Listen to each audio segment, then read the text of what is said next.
what's your name? I'm Xan Joi. Xan. What kind of name is Xan? Xan Joi is my Jewish lesbian name. But you're married? No, I'm not married. I was married a long time ago for a minute to man. And where are you from? I'm from New Jersey originally, a long time ago, but I'm really from California now. I lived in California.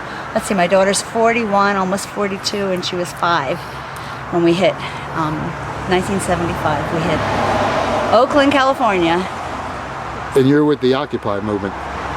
I'm joining in with the Occupy movement. I'm joining in to make the Occupy movement the best movement it can be by making sure that we have an analysis and a recognition that racism and sexism and homophobia and classism, we bring all these things to our movement, and that we have a recognition of that and how those things are operating in our goals and our values and how we see things, and that we really create a new movement and not just perpetuate the old order.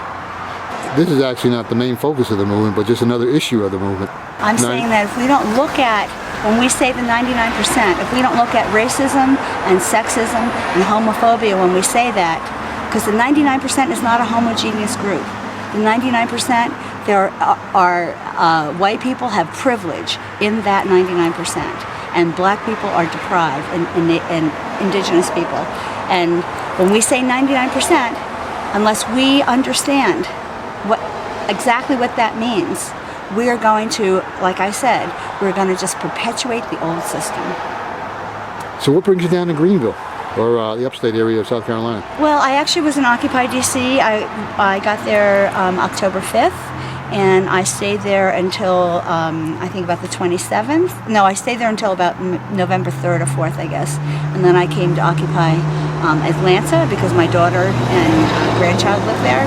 And I stopped at different Occupies along the way. And I actually was voted off the island in Occupy DC at Freedom Plaza because I was trying to help people realize that we were bringing racism and sexism and homophobia into the movement, and the majority response was that talking about these things is divisive, and not that racism is divisive, that sexism is divisive, but talking about them is divisive, and that it was my issue and that I needed to leave.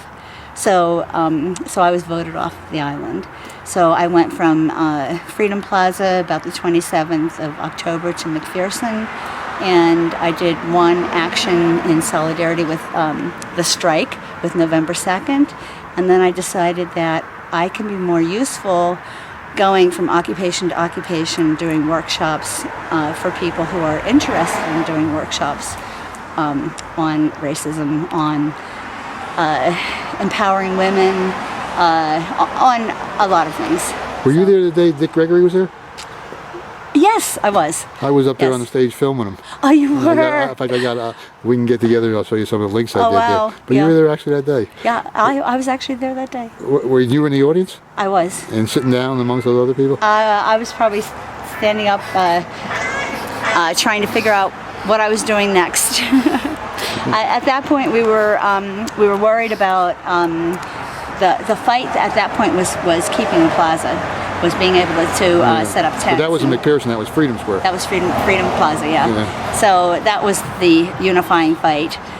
And then 4 days later, when the permit was over, we got a 4-month permit to stay there.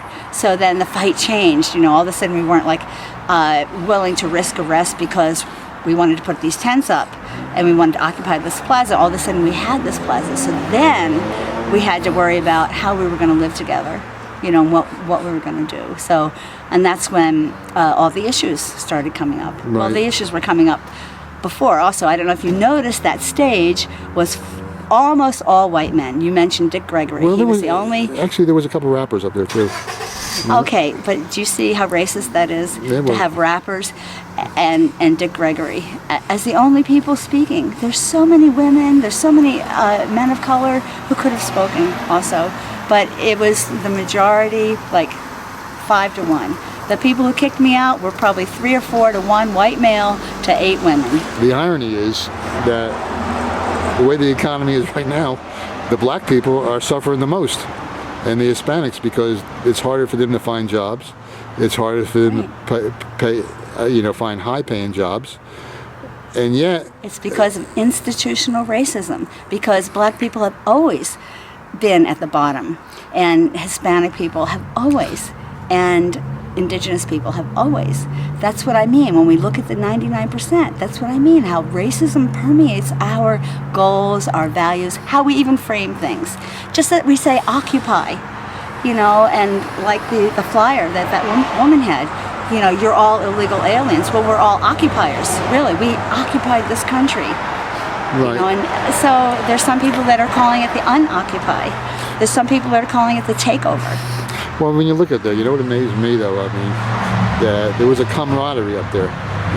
Different age groups, and there was different colors up there, different languages, but and everybody had an issue.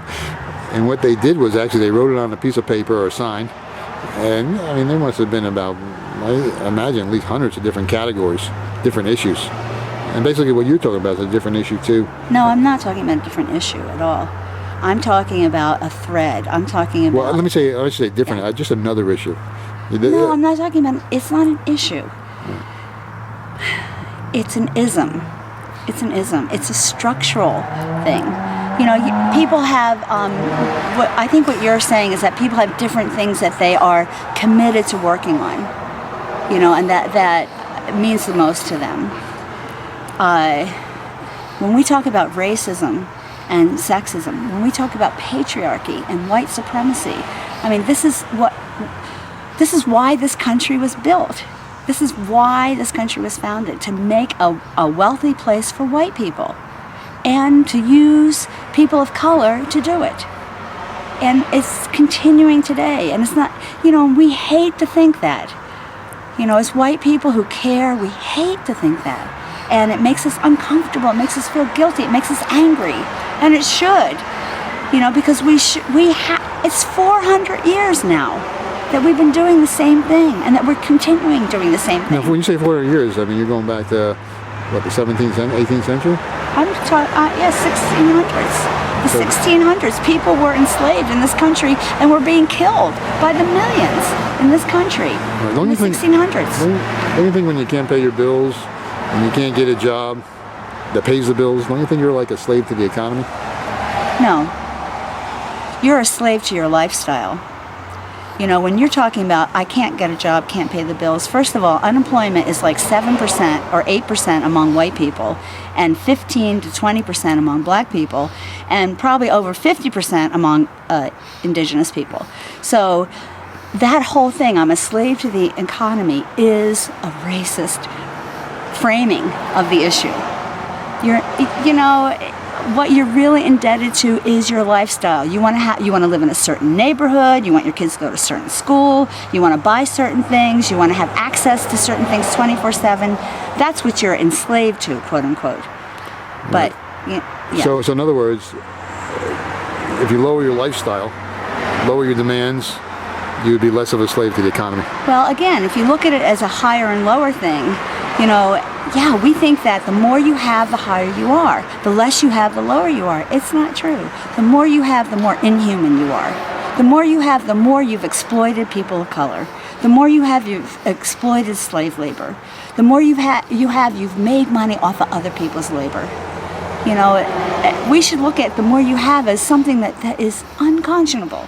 Unconscionable. And I'm not talking about a lower lifestyle. I'm talking about a different lifestyle. Like what's happening on the plazas, on Occupies, where people are coming together. They're doing workshops. They're raising their consciousness. They're communicating. They're caring. And they're saying, wait a minute, this is more important than going to school, than having a job. So basically, you're just saying you just need the basic necessities: food, water, a place to sleep. It's like an iPhone, for example. Do people really need an iPhone? Mm-hmm. Yeah, really. Do they? But the thing is, though, the people who make the iPhone want you to buy the iPhone because it improves their, income. Of course. I would think it'd be more than just the basic necessities, because if it was that, you would just keep the people in business who supply water, give you food, and a place to stay. You know, it's not about basic necessities or about things. What it's about is a paradigm shift. You know, right now, we believe, like I said, not only that these people that have more are higher, but that this is something we should strive for.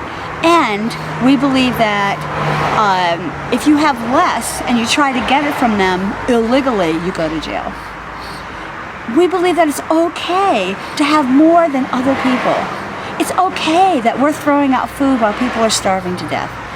I'm talking about a paradigm change where we all believe that it is not okay to have more than anybody else. That no one should have less than what I have. No one. Then we can decide, is that food? Is that clothing? Is that one iPod or whatever they call those things? You know, what is that? How do we live so that no one has less than we have? How can we be human beings and know? You know, just the time we were talking, probably 25 children, babies, have died of starvation. And not because their parents don't care about them, or not because their country doesn't care about them, but because they're victims of genocide.